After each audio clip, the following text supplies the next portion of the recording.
Hoje vamos conferir o resumo completo do capítulo 41 de O História. Wand and Sword. Spy, Boys and Girls. Bora lá. O capítulo começa de forma impactante. Durante uma reunião, Edward surpreende todos ao declarar que existe um traidor entre os magos da torre. A afirmação deixa o ambiente completamente em silêncio e os presentes ficam chocados com a acusação. Uma das alunas, sem acreditar no que acabou de ouvir, pergunta o que ela quer dizer com traidor. Em vez de responder imediatamente, Edward apenas pede calma e diz que irá explicar tudo. Antes que alguém consiga reagir, a grande mestra Ceridwen aparece diante dos presentes. Ela relembra os acontecimentos da noite da Terminália e explica que o portão da torre foi aberto durante o ataque. Segundo ela, apenas um mago autorizado da própria torre possui a capacidade de abrir aquele portão, o que significa que alguém de dentro colaborou com o inimigo. Ceridwen continua sua explicação revelando que o portão não foi destruído nem forçado, mas simplesmente destrancado normalmente. Isso prova que nenhum monstro poderia ter realizado a ação. Ela acrescenta que, se um Dinoboros tivesse conseguido entrar na torre junto do assassino de magos, toda Regarden poderia ter sido destruída. O ataque foi muito mais perigoso do que a maioria imaginava. A grande mestra afirma que um agente maligno quase levou Regarden à ruína. Apesar dos esforços de Will e dos demais alunos terem impedido o pior, o verdadeiro problema ainda permanece. Como o portão foi aberto por alguém que estava dentro da própria torre, a liderança concluiu que existe um traidor infiltrado entre os magos e está determinada a descobrir sua identidade. Após explicar a gravidade da situação, Edward anuncia a missão dos novos integrantes das facções. Cada grupo deverá investigar sua própria facção em busca de qualquer atividade suspeita ou pessoa que possa estar envolvida na conspiração. Como nenhum dos novatos tinha acesso à torre na época do incidente, todos ficam livres de suspeitas e são encarregados de ajudar na investigação. A notícia surpreende os alunos, que acabaram de ingressar nas facções e já recebem uma responsabilidade extremamente importante. Ceridwen revela que a principal suspeita da liderança é a organização Gotia, conhecida como o Tomo da Ruína. Ela relembra que, há 10 anos, o mundo esteve mais próximo da destruição do que nunca, durante a guerra em que os magias Vander perderam suas vidas. Segundo ela, Gotia foi a responsável por iniciar aquele conflito, e existe a possibilidade de que remanescentes da organização ainda estejam agindo nas sombras. Enquanto Ceridwen fala, Will se recorda da criatura monstruosa que enfrentou ao lado de Elfi durante os acontecimentos anteriores e se pergunta se aquele ser e o misterioso mago sem cabeça estavam ligados a Gotia. Ceridwen afirma que, caso realmente estejam enfrentando sobreviventes da organização, a investigação deverá ser conduzida com o máximo de sigilo para evitar pânico e impedir que os culpados descubram que estão sendo procurados.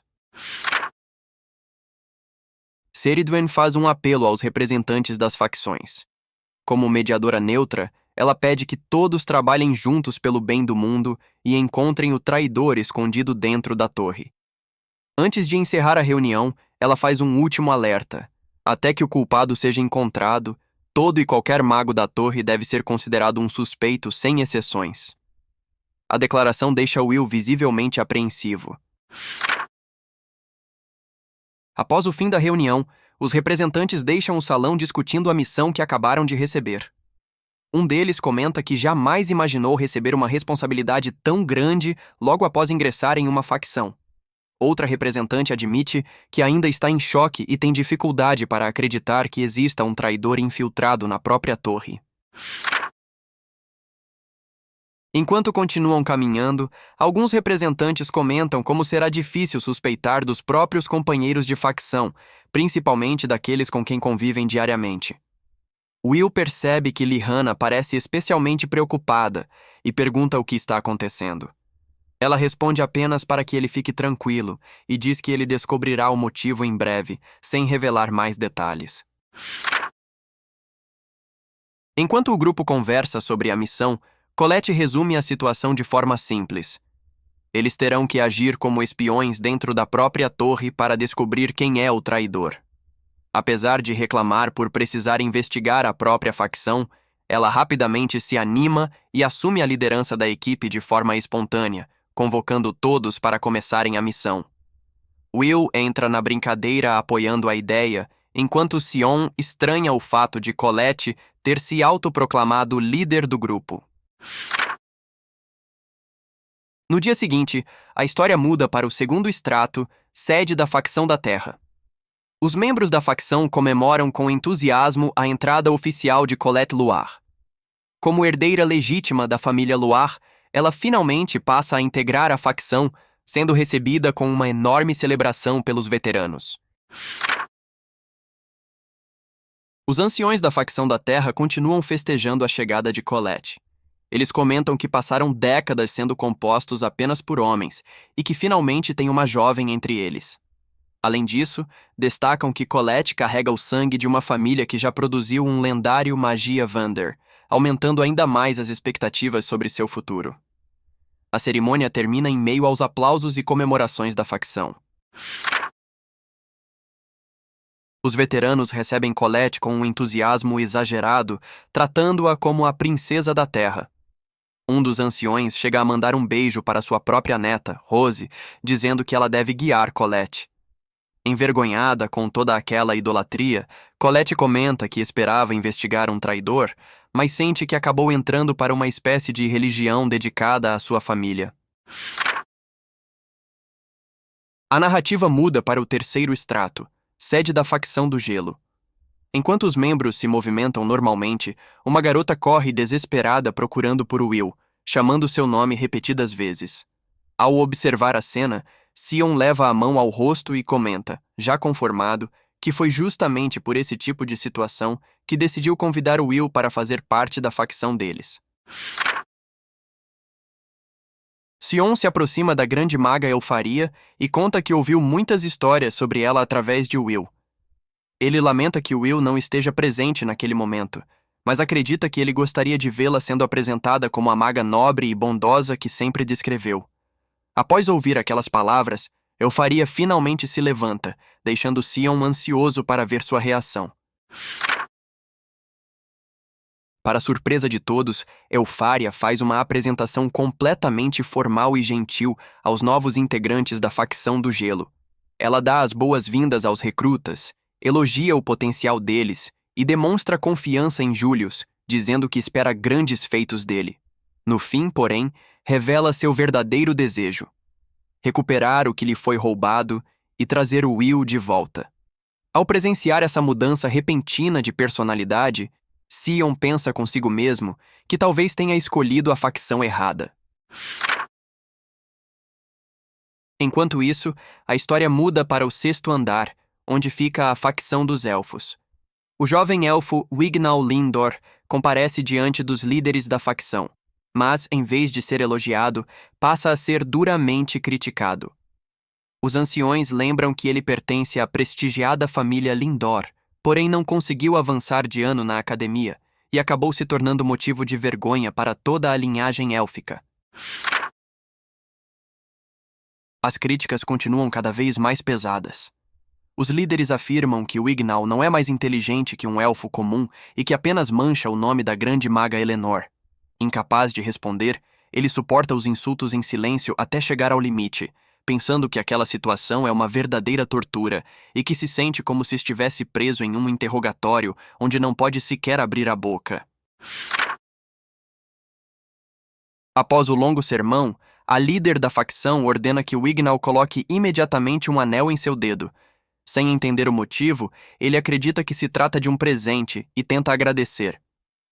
Antes que consiga terminar a frase, a líder o interrompe friamente, revelando que aquilo não é um presente, deixando claro que existe uma intenção oculta por trás do objeto e encerrando a página com um clima de tensão. A líder da facção dos elfos revela que o objeto não era um presente, mas sim uma coleira criada para controlar aqueles que envergonham o povo élfico. Ela prende o acessório no pescoço de Wignall e deixa claro que, enquanto ele o estiver usando, jamais conseguirá escapar de seu controle. Logo em seguida, a história muda para o quinto andar, onde fica a facção do fogo. Assim que os novos recrutas chegam à facção do fogo, um enorme feitiço de chamas explode contra eles sem qualquer aviso, lançando todos ao chão. O líder da facção aparece tranquilamente e diz que aquela recepção explosiva era simplesmente a maneira mais rápida de testar os recém-chegados. O líder explica que esse ataque faz parte da tradicional iniciação da facção do fogo, cujo objetivo é separar aqueles que realmente possuem potencial daqueles que não conseguem acompanhar o ritmo. Ele comenta que muitos jovens promissores morreram durante os acontecimentos da Terminália, incluindo Rod, e admite que esperava encontrar substitutos à altura, mas acredita ter sido otimista demais. Antes de sair, entrega os recrutas aos cuidados de Logwell. Mesmo ferido pelo ataque inicial, Sion impede que a iniciação seja interrompida. Determinado, ele afirma que fará qualquer coisa para se tornar mais forte que Will. Ao ouvir essa declaração, o líder da facção do fogo apenas sorri e comenta, em tom de interesse, que talvez tenha julgado os recrutas cedo demais. Enquanto se afasta, o líder afirma que a colheita daquele ano pode acabar sendo a mais promissora de todas. Sion, ainda machucado, permanece encarando o desafio com um olhar determinado, mostrando que não pretende desistir e que está decidido a provar seu verdadeiro potencial. No quarto andar, onde fica a facção do Trovão, os novos recrutas são submetidos a um treinamento intenso de resistência. O instrutor obriga todos a correrem sem parar, ameaçando puni-los caso diminuam o ritmo. Enquanto corre ao lado dos colegas, Lyanna tenta esconder o cansaço, mas Will finalmente percebe que aquele treinamento físico extremo faz parte da rotina da facção. O instrutor explica que muitos magos acreditam que força física não tem relação com magia, mas afirma que isso é um grande erro. Segundo ele, um corpo fraco jamais será capaz de controlar o verdadeiro poder do trovão. Por isso, todos devem correr como se estivessem fugindo da morte. Durante o treino, um dos recrutas comenta que já completou 80 voltas e pretende acelerar ainda mais. Determinado a acompanhar os melhores alunos, Will aumenta o ritmo da corrida. No entanto, ao olhar para trás, percebe que Lyanna tropeçou e caiu no meio da pista, completamente exausta após tantas voltas. O instrutor se aproxima de Lyanna e começa a provocá-la por ter caído novamente durante o treinamento. Em tom de deboche, acusa a garota de ter entrado na facção do Trovão apenas para se aproximar do grande mago Zell. Muito envergonhada, Lyanna nega imediatamente a acusação e afirma que ele nem sequer faz seu tipo. A resposta inesperada de Lyanna deixa o instrutor completamente sem reação por alguns instantes. Enquanto isso, o treinamento continua normalmente, com Will e os demais recrutas seguindo firmes na corrida e enfrentando a dura rotina de preparação imposta pela facção do Trovão. Ao ver Lyanna sendo humilhada, Will perde a paciência e pede ao instrutor que deixe a garota descansar, oferecendo-se para correr todas as voltas restantes no lugar dela. O pedido só diverte ainda mais o treinador, que aceita a proposta, mas pune Will imediatamente, ordenando que ele complete 100 voltas extras sozinho. Mesmo completamente exausto, Will cumpre a punição sem reclamar. Impressionados com sua determinação, alguns colegas elogiam sua coragem, mas o instrutor afirma que na facção do Trovão todos são levados ao limite. Em vez de encerrar o castigo, ele aumenta a punição e manda Will correr mais 100 voltas. A cada vez que Will termina as voltas impostas, o instrutor simplesmente aumenta o número novamente.